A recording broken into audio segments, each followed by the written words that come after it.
You're listening to the Veterinary Innovation Podcast.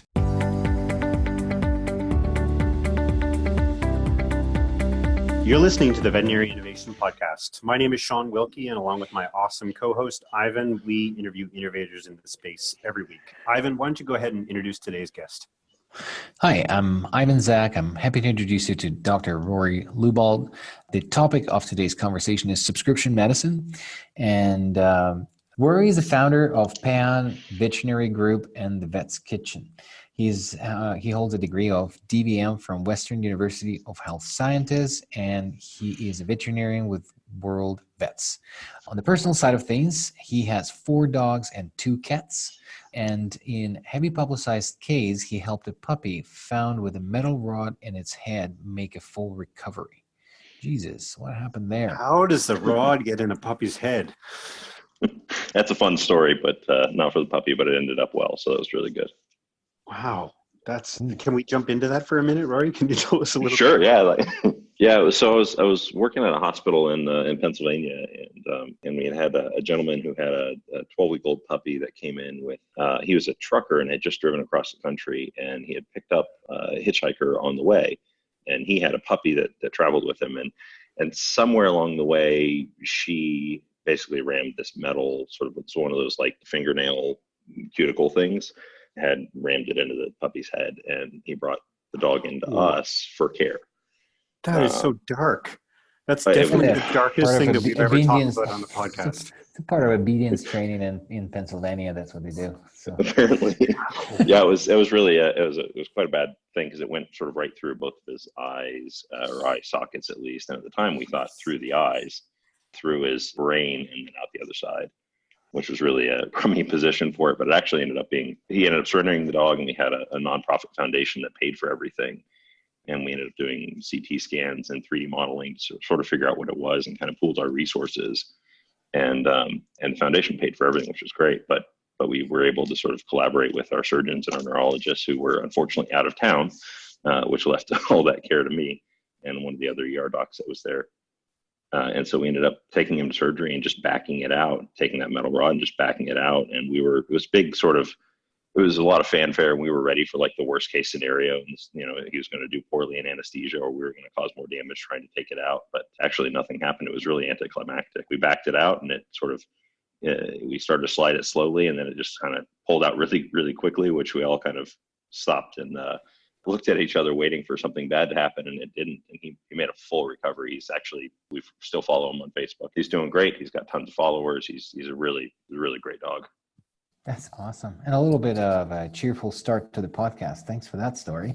But I can't not tell you another story, and we'll jump right into the topic. But we had this patient that came in with an arrow going through the abdomen, like someone shot the dog from the crossbow. And then it came in, and someone I was in vet school, and it was in the 4th year, and I was a student on the case. And then someone bright said, I know why. So they said, let's cut off the edges of the arrow so the dog doesn't damage its internals, and we'll wait for the surgeon for the next day to come in and pull it out. So we cut the edges right around the abdominal cavity. And then the surgeon came in the morning, we're in the rounds, and he says, okay, well, we can pull it out carefully, but why did you cut the arrow? We can't pull it out. It's just this dumbest thing.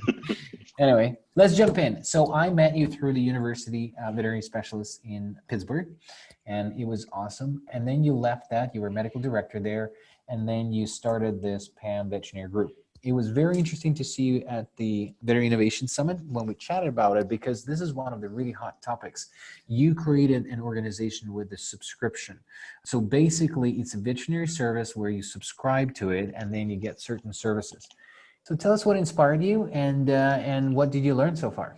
So I guess kind of the inspiration for it, I've been in the emergency space for all of my career, and so for the last 10 years or so, and really kind of, I guess that the inspiration for it was the fact that we'd see a lot of preventable diseases that people would come in or they would wait too long, and really what ended up happening was these preventable things that their veterinarians didn't have time to help sort of educate them on everything that goes into that, everything that goes into long-term care and preventative care.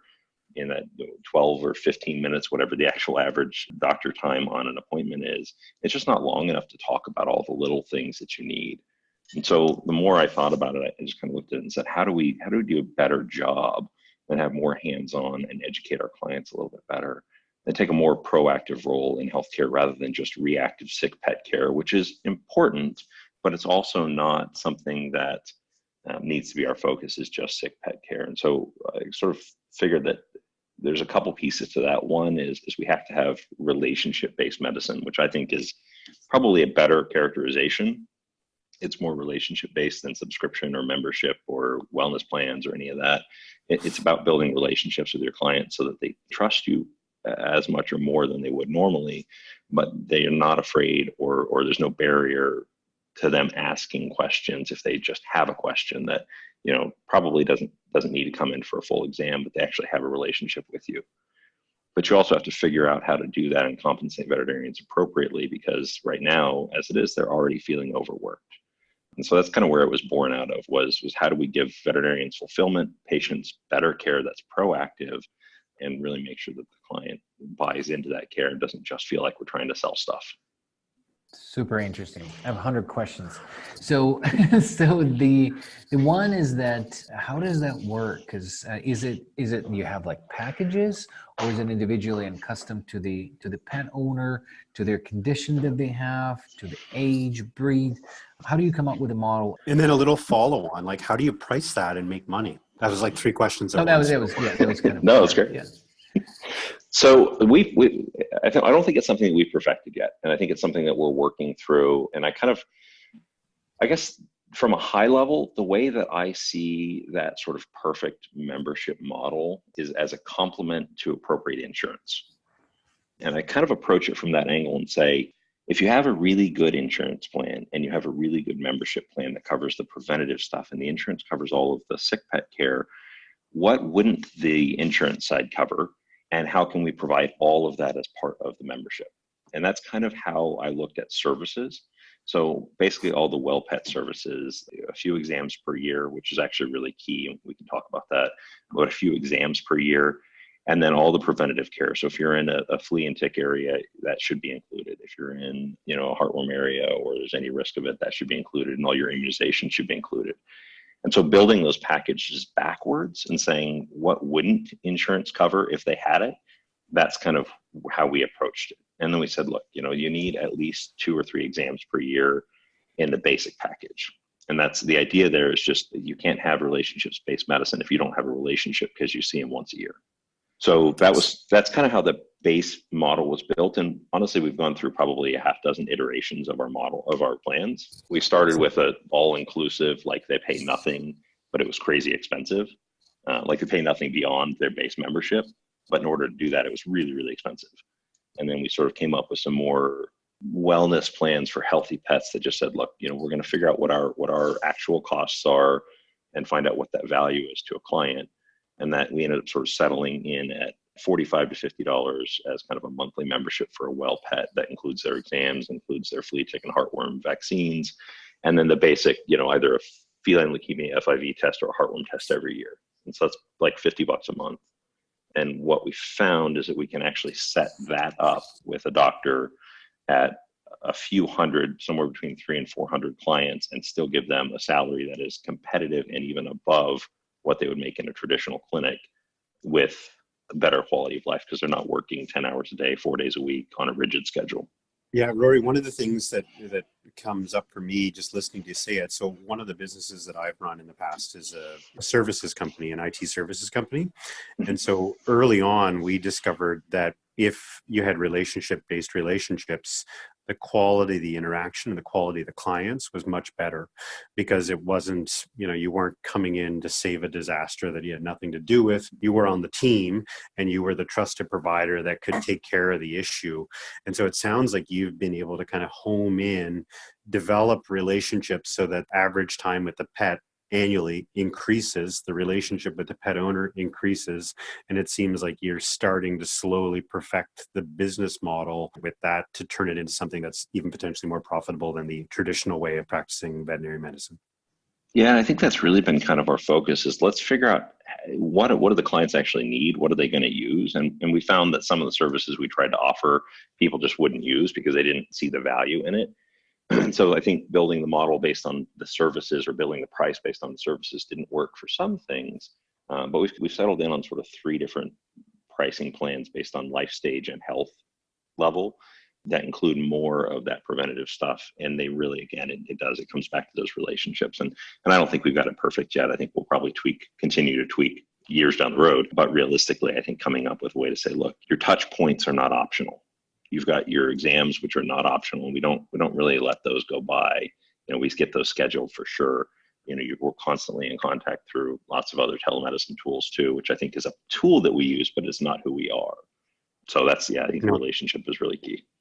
That makes tons of sense. And the thing that I picked up on there, like as you were answering the first part of Ivan's question, was the burnout, the suicide, the quality of life. Like what you've done is you've been able to come up with a system that takes some of that like pressure, stress off the physician, which is really incredible. Like I'm sure I know he's got another question, so I'll just leave it with that, but that's amazing. Good job. Thank you. Well, the other question I have sort of along the line of how veterinarians approach the work in the hospital with the heavy use of wellness, relationship subscription-based compensation model. Beyond how do you pay them, that's also an interesting question. But what I found when I talked to there's a couple initiatives in the wellness sector of the veterinary medicine where, there's a proprietary software that deploys the subscription. There's just the relationship model like yours. But how do you feel and how do your doctors feel about providing or selling, for the lack of a better word, of the plan? Because what I found is that the hospitals where that's enforced or recommended heavily, and the softwares that sell wellness, they struggle because as the idea, it's great because they understand that the clients will come back and utilize it. But they hate selling it. They hate providing and saying, hey, you should sign up for this thing. So that's why there's a huge difficulty in the software products that are trying to sell these wellness models to kind of actually motivate the staff or the veterinarian or the reception to sell that as a service so the client signs up. So did you overcome that? Do you see the resistance? How do you feel about that? Yeah, it's a good question because I still see that. I still see that today when I go to some clinics that are really heavily sort of pushing the wellness plans. And obviously, we're not the first that have come up with a wellness or subscription plan, but everybody's got their own little sort of spin on it. I think, and this is as an outsider, I think a lot of that probably comes back to the fact that they are a fee-for-service model. They're cash-based. We do an exam, you pay us for that exam. We give a vaccine, you pay us for that vaccine. It's a challenge, I think, to have 2 models running in parallel. And we struggled with that a lot initially. And for the first probably 6 months or a year, we did that because we were trying to build business. And we would use that initial exam to try and, for lack of a better term, sell the wellness plan or the membership plan. I think that there's probably a disconnect when people are used to paying just for what they use and not paying for something forward or committing to something going forward. I think that's probably a big part of the disconnect. We haven't run into that as much. And I think it's because our team buys into the vision. Our team is really committed and we're hiring people with that plan. Like we hire people who want to be able to provide ongoing service. And that means that our doctors in a full-time day, when we get them up to full-time, full schedule, they may only see 4 hours worth of appointments in the morning. And this comes back to the quality of life thing. They may see 3 or 4 hours worth of appointments in the morning, and then they're done for the day. Sure, they've got records and communication to do, but if they have an emergent same day thing, they know that they can go see that patient, and it's still not a full day. And they know that they can communicate with their other clients during their downtime, and then it gives them fulfillment because they're not just stuck in a clinic twiddling their thumbs waiting for patients. So I think, at least again, from the outsider perspective, I think it's probably a lot of trying to run those things in parallel because we struggled with that. And then I get to, see somebody and we talk about the membership plan. They would say, no, I just want this visit. But there's a different expectation when people find you because they are the right people. They're the right client that's looking for that kind of relationship and client experience.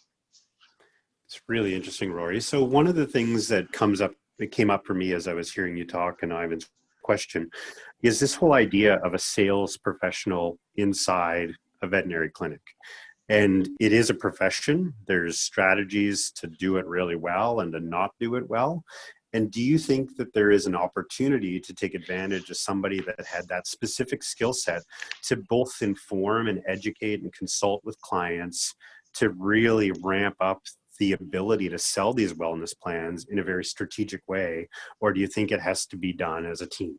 I think it probably has to be done as a team, but I think having a point person whose sole job is to educate people, not just to sell it, but to educate people on the value. Because I think once you can communicate that value, and somebody who has a sales bent probably can do it a lot better. I think probably it's a team approach, but it probably should come back to one person who that is their forte. And I don't know how that would work for us because we're primarily mobile, which is, from an efficiency standpoint, it's not a great approach, but we're taking sort of a different bent on it. But I don't know how having a single sales person would work for us unless that person went on first visits and or was a phone contact for them, which would be a really interesting way to look at it. It's actually, Shawn, there's a salesperson in you. You're one of the best salespeople I know. I mean, that's actually an interesting concept, especially in the mobile clinic model, to have and actually outbound sales, calls to attract people to actually sign up. But that's probably out of scope of this podcast. But what I heard, which was amazing, is and this is where sort of my passion is recently in the companies, and just like you outlined in yours, having the vision and then having some sort of core values, and then hire people that align with your vision, core values, and then look for the customers that share that vision. What a novel concept. I mean, that's really the formula to success, where you're not trying to pitch something to someone that is not aligning with what you're trying to do. But this has sort of been, last couple of years in running a couple organizations or teams. It's that's what I'm trying to do. I'm trying to build out the vision, the core values, and then align everybody along that axis. And it's amazing how you can actually have much less stressful environment. And veterinarians are just, there's none of that is just trained in vet school. When you work, you just don't see any of it. It's just come in, do the thing, leave, hate everybody, write records. Like that's you can tell I kind of expired on vet medicine for myself, but that's really cool. And I appreciate that you're thinking in those lines, and you're running your organization that way. And Rory, one of the things that, just to dive into my point a little bit more, is maybe not necessarily a dedicated salesperson, but a dedicated or determined sales process that everybody can follow, So I don't know if that's something you do, but it's just something that I can't help but mention, because if you can define the process and people can follow it and get on board with it, it may help improve your ability to sell the plans.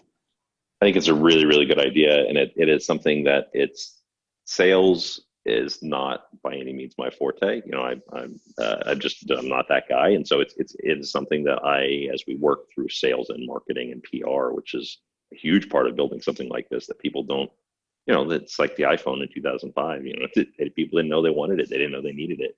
So somebody had to tell them. People don't know that they want or need this kind of membership-based medicine. So it is something that we're working through, and I love the idea of it, because the process is a loose wireframe right now for us, but having the team have a very structured process would be really great. Thanks so much for listening to the Veterinary Innovation Podcast. We're pretty social people, so you'll find us on every social media channel. Also, you can check out our website at theveterinaryinnovationpodcast.com. Thanks so much for listening.